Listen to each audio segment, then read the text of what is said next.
नमस्कार शेतकरी मित्रांनो. शेतकरी मित्रांनो, राज्य शासनाच्या आणि केंद्र शासनाच्या माध्यमातून महाराष्ट्र राज्यातील शेतकऱ्यांसाठी खूप मोठी आनंदाची गुड न्यूज आहे.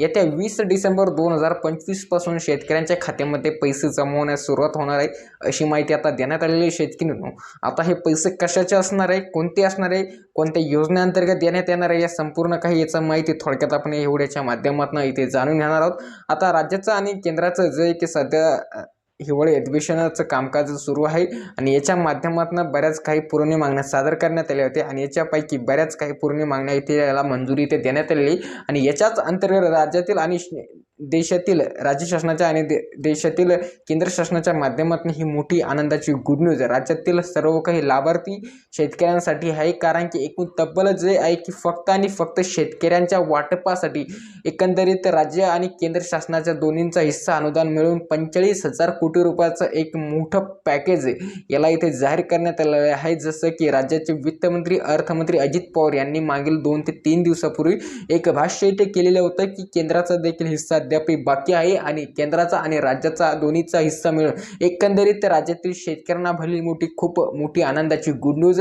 आणि त्यांना वाढीव अनुदान देण्याचं त्यांनी ठरवले. आता याच्यामध्ये कोणतं ते अनुदान असणार आहे, कशा पद्धतीने शेतकऱ्यांना इथे ते भेटणार आहे आणि याच्यासाठी शेतकऱ्यांना कोणती महत्त्वाची कामे करावी लागणार आहे, ती संपूर्ण काही माहिती आपण ह्या व्हिडिओच्या माध्यमातून इथे सविस्तरपणे जाणून घेणार आहोत. हे सर्व काही अनुदान प्राप्त करण्यासाठी शेतकऱ्यांचे महत्त्वाचे कामे इथे पूर्ण असणे गरजेचे आहे. शेतकऱ्यांचे ज्या पी खाते ते सर्व काही पैसे येणार त्या बँकेची आधारशी KYC संलग्न असणे गरजेचं आहे. अर्थात आधार लिंक त्याला असणे गरजेचं आहे. शेतकऱ्यांकडे त्यांचं विशिष्ट ओळखपत्र फार्मर युनिक ID कार्ड असणं गरजेचं आहे. अर्थात ॲग्रीस्टॅकवर जे रजिस्ट्रेशन कंपल्सरी आहे ते असणं गरजेचं आहे. त्याचबरोबर शेतकऱ्यांनो ते बँक अकाउंट अपडेट असणे ते गरजेचं आहे. आता तुम्ही म्हणसाल की अपडेट म्हणजे काय, तर एकंदरीत KYC आणि सर्वच फार्मर युनिक ID कार्ड याच्या डाट्याची हे जुळणं महत्त्वाचं आहे शेतकरी, तरच हे अनुदानाचे पैसे शेतकऱ्यांना इथे भेटणार.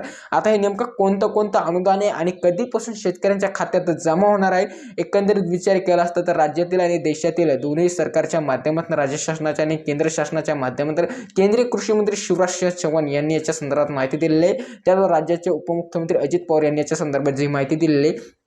एकंदरीत तब्बल शेतकरी 75,286 कोटी रुपयाच्या पूर्ण मागण्या मंजूर झालेले.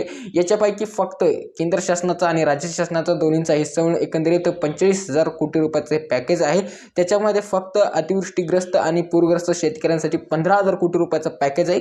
त्याचबरोबर पीक विम्यासाठी देखील महत्त्वाचं पॅकेज याच्या अंतर्गत आहे. शेतकरी मित्रांनो, आता याच्यामध्ये जिरायती शेतीसाठी जे की एकंदरीत तब्बल जे की 8 ते 9 हजार रुपये प्रति हेक्टर प्रमाणे ते पैसे भेटणार आहे आणि बागायती शेतीसाठी जे आहे की शेतकरी मित्रांनो याच्यामध्ये 17,500 ते 18,500 रुपये अशा पद्धतीने पैसे भेटणार आहे आणि याच्यामध्ये बहुवार्षिक फळपिकासाठी देखील खूप मोठं अनुदान इथे शेतकऱ्यांना इथे भेटणार आहे. आता याच्यामध्ये बरेच काही जिल्ह्यांचा इथे समावेश आहे. नेमकं ते जिल्हा कोणता आहे, कोणत्या जिल्ह्यातील शेतकऱ्यांना कधी पैसे भेटणार या संबंधीची थोडक्यात माहिती आपण इथे जाणून घेणार आहोत.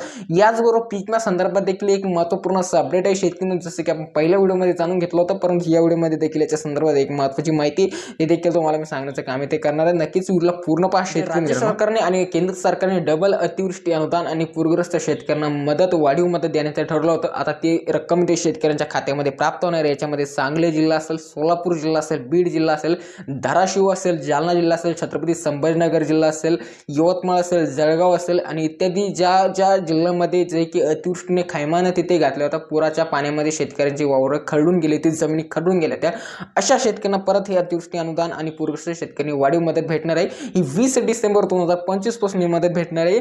जे की जिल्ह्यांचे नाव मी याच्या व्यतिरिक्त देखील काही जिल्हे त्यांना देखील भेटणार आहे. याचबरोबर जे आहे की 2025 चा खरीप पीक विमा आता कोणत्या शेतकऱ्यांना भेटणार, कधीपासून भेटणार याच्या संदर्भातील जी यादी प्रस्तुत आहे ती देखील तुम्हाला मी वाचून दाखवतो. कोणते जिल्हे त्याच्यामध्ये समाविष्ट आहे. याच्यामध्ये गोंदिया जिल्हा, भंडारा, गडचिरोली, हिंगोली, सोलापूर, सातारा, सांगली. त्याचबरोबर शेतकरी मित्रांनो याच्यामध्ये अकोला जिल्हा आहे, वाशिम जिल्हा, वर्धा, नागपूर, यवतमाळ, बीड, बुलढाणा, परभणी, पुणे, नाशिक, नांदेड, नागपूर, नंदुरबार, धाराशिव, जळगाव, जालना, त्याजवळ छत्रपती संभाजीनगर, चंद्रपूर, कोल्हापूर, अहिल्यानगर, अमरावती तर इत्यादी काही जिल्ह्यांमध्ये शेतकऱ्यांना हा खरीप हंगाम 2025चा एकंदरीत तब्बल 29 जिल्ह्यांची ही यादी आहे। या जिल्ह्यातील शेतकऱ्यांना हा पीक मिळते प्राप्त इथे होणाऱ्या शेतकऱ्यांना खरीप हंगाम 2025चा हेक्टरी 17,500 रुपये पीक विम्याची रक्कम आहे। याच्यामध्ये कोणत्या पिकांसाठी पीक विमा भेटू शकतो किंवा भेटणार आहे या संबंधीची माहिती सांगू शकतो। तर कापूस, सोयाबीन आणि तूर इत्यादी काही पिकांसाठी आणि याच्यामध्ये काही जिल्ह्यातील शेतकऱ्यांना जे आहे की शेतकऱ्यांना कडधान्यांसाठी पण कडधान्याच्या पिकासाठी पण हा पीक मिळते भेटणार, जसं की भुईमूग, उडीद,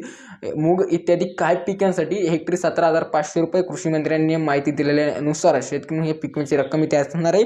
याच्यासाठी एकंदरीत 15,000 कोटी रुपयाचं हे जे पॅकेज आहे शेतकऱ्यांना ते अतिवृष्टी आणि पूरग्रस्त शेतकऱ्यांसाठी असणार आहे। आणि याच्या व्यतिरिक्त जे काही पॅकेज जे आहे शेतकऱ्यांना ते पीक विम्यासाठी असणारा एकूण तब्बल केंद्र आणि राज्य शासनाचा हिस्सा मिळून दोन्हींचा एकंदरीत ते 45,000 कोटी रुपयाचं पॅकेज आहे। आणि ज्या काही पूर्वी मागण्या सादर झाल्या होत्या त्याच्यापैकी याला मंजुरी देण्यात आली 75,286 कोटी रुपयाचे जे काही पॅकेज आहे ते मंजूर झालं आहे। ते इतर काही योजनांसाठी असणार आहे शेतकऱ्यांना। तर हीच एक राज्य सरकारच्या आणि केंद्र सरकारच्या माध्यमातून जे काही पॅकेज आहे हिवाळी अधिवेशनामध्ये शेतकऱ्यांसाठी घोषित करण्यात येऊ लागले। याच्या संदर्भातील माहिती तुम्हाला याच्या संबंधित काय वाटतं नक्कीच कमेंट करून तुम्ही कमेंट करू शकता। आणि येत्या काळात देखील असल्याचे व्हिडिओ बघण्यासाठी चॅनल देखील तुम्ही नक्कीच इथे सबस्क्राईब करू शकता। तर मिळूया एका नेक्स्ट व्हिडिओमध्ये, तोपर्यंत खूप खूप धन्यवाद।